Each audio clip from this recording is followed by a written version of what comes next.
I think there was a lot of tinkering around the edges. There were quite a lot of announcements, but none that's going to cost the government very much in the way of cash. So there are measures there that will be crowd pleasers, but not really on a very large scale. And of course, the problem Philip Hammond had today is essentially he doesn't have a lot of money to play with. That's right. How different was the tone of today's autumn statement from those that had gone before? It was very cautious. We expected it to be cautious, and so that wasn't a surprise. It was also quite surprising to see how entertaining he was, because obviously we've been used to a certain style of budget presentation. There were lots of jokes, there were lots of barbs at Labour's cost, but it was quite an entertaining speech.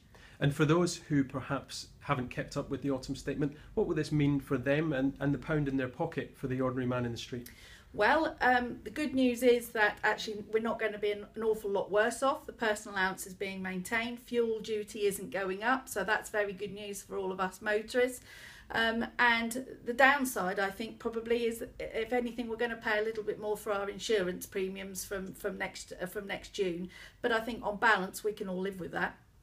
There were a number of giveaways trailed in advance for lower income workers and families. One of the other big thrusts, however, was productivity. What's the Chancellor proposing there?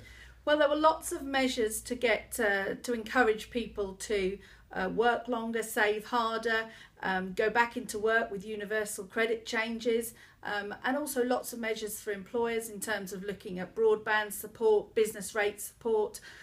So there were lots of things to try to get Britain working, basically. Overall, how would you summarise his first autumn statement?